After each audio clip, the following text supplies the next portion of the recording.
नमस्कार। आज हमारे सामने एक ऐसी कहानी है, एक निजी अनुभव का ब्यौरा, जिसका शीर्षक है मेरी नियति, एक अनोखा विवाह। और अनोखा शायद सही शब्द भी नहीं है।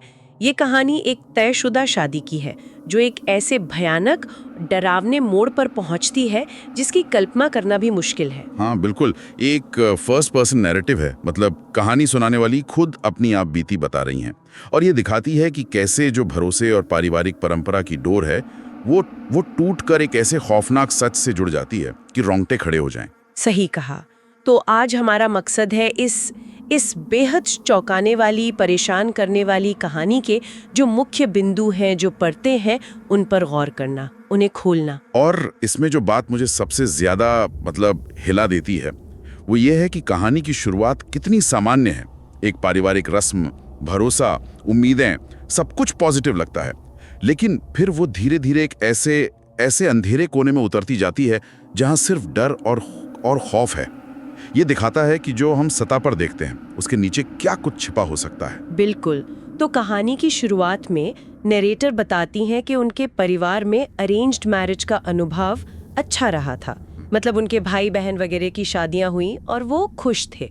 तो उन्हें एक तरह का यकीन था, एक भरोसा था कि उनके माता पिता जो भी चुनेंगे वो उनके लिए सही होगा, अच्छा होगा। हाँ, और ये भरोसा बहुत आम है हमारी संस्कृति में।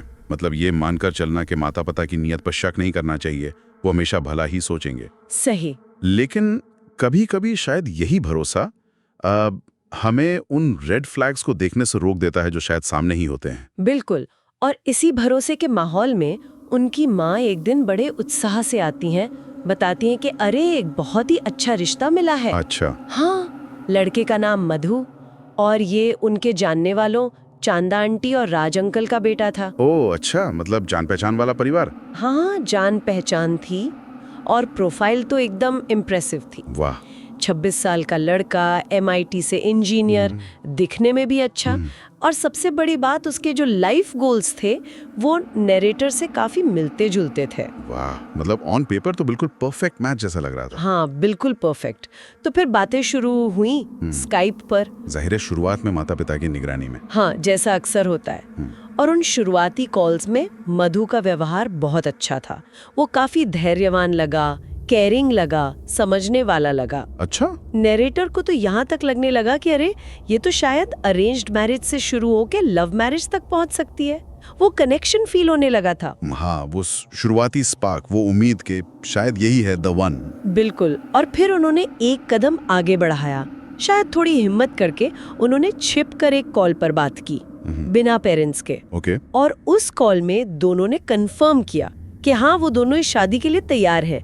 एक म्यूचुअल अंडरस्टैंडिंग बन गई। ये बहुत जरूरी पॉइंट है। मतलब ये कोई जबरदस्ती का रिश्ता नहीं लग रहा था शुरुआत में, दोनों की रजामंदी थी। और यही चीज आगे जो होता है उसे और भी ज्यादा भयानक बना देती है, क्योंकि ये उम्मीद, ये कनेक्शन, ये सब एक भ्रम था, एक बहुत बड़ा धोखा। सही कहा।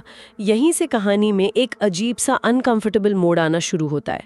सबसे पहले वो जो वीडियो कॉल्स हो रही थी वो अचानक बंद हो गई। कोई खास वजह नहीं बताई गई। ये अजीब है। मतलब अगर सब ठीक चल रहा था तो वीडियो कॉल क्यों बंद हुई? एग्जैक्टली। और फिर मधु की तरफ से खत और ईमेल आने लगे, लेकिन उनका अंदाज, उनका टोन बहुत अजीब था। कभी तो वो एकदम फॉर्मल होते थे, जैसे कोई बिजनेस लेटर लिख रहा हो। अच्छा। और कभी कभी वो जरूरत से ज्यादा फेमिलियर, मतलब ओवर फ्रेंडली हो जाते थे। एक कंसिस्टेंसी नहीं थी, कुछ गड़बड़ लग रही थी। ये तो बहुत बड़ा रेड फ्लैग है, कम्युनिकेशन स्टाइल में इतना बड़ा बदलाव। हाँ, नैरेटर को भी ये खटका।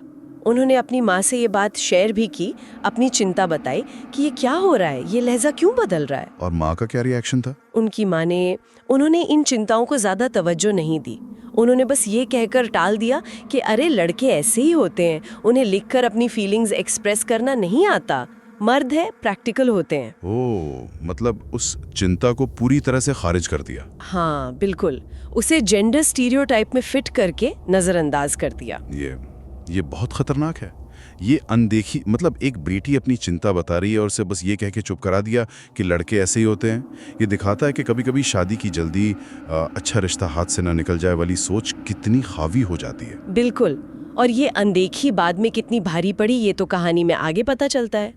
तो खैर, शादी की तैयारियां चलती रहीं और शादी से कुछ दिन पहले मधु की माँ चांदा आंटी उनके घर आती हैं मदद करने के लिए। अच्छा, होने वाली सास। हाँ, और शुरू में तो वो बिल्कुल नॉर्मल, अच्छी, हेल्पफुल लगती हैं, तैयारियों में हाथ बटाती हैं, बातें करती हैं। ठीक है। लेकिन फिर एक दिन कुछ बहुत अजीब होता है। सब लोग बैठे मधु की बचपन की तस्वीरें देख रहे थे, एल्बम देख रहे थे। हाँ। और अचानक चांदा आंटी उन तस्वीरों को देखते देखते फूट फूट कर रोने लगती हैं। मतलब बेतहाशा रोना? अरे बचपन की तस्वीरें देखकर? हाँ, और फिर रोते रोते ही वो अचानक नैरेटर का हाथ पकड़ लेती हैं और इतनी जोर से पकड़ती हैं कि नैरेटर को दर्द होता है। क्या? और फिर वो नैरेटर से कसम लेती है, वादा लेती है कि तुम एक अच्छी पत्नी बनोगी, तुम मधु का ख्याल रखोगी, तुम अपना फर्ज निभाओगी, बहुत इंटेंसिटी के साथ। ये तो बहुत ही अजीब और डरावना बर्ताव है।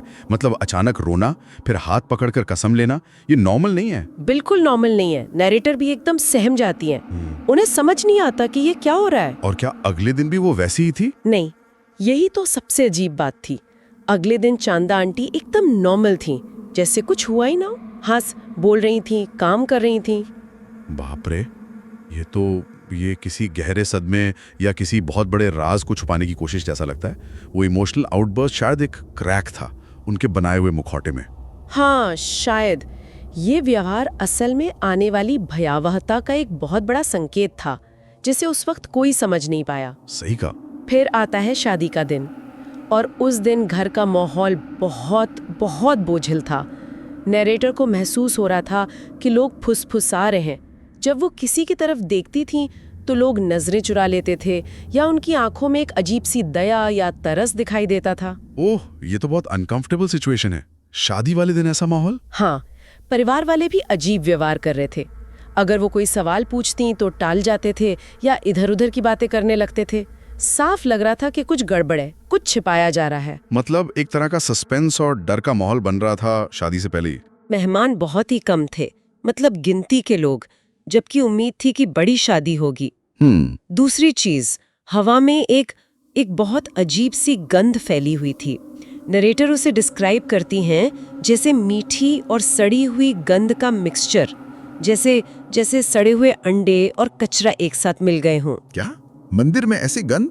ये कैसे हो सकता है? पता नहीं, लेकिन ये गंध लगातार आ रही थी। और तीसरी बात, मंदिर में रोशनी बहुत कम थी, मध्यम रोशनी और खामोशी। ऐसी खामोशी छाई थी जैसे वो किसी मंदिर में नहीं, किसी मकबरे या कब्रिस्तान में चल रही हूँ। हे भगवान, ये तो सुनने में ही इतना डरावना लग रहा है। वो जगह बिल्कुल मनहूस लग रही होगी। हाँ, बिल्कुल, एक भयानक एहसास। और फिर उन्होंने मधु को देखा। वो मंडप में बैठा था, लेकिन उसकी पीठ नरेटर की तरफ थी। पीठ फेरे हुए शादी के मंडप में? हाँ, और वो बिल्कुल स्थिर बैठा था। नरेटर बताती हैं कि उन्होंने देखा कि एक मक्खी आकर उस पे बैठी, लेकिन वो हिला तक नहीं, जरा सा भी नहीं। मक्खी बैठी और वो हिला नहीं? ये तो बहुत ही अजीब है। बहुत अजीब।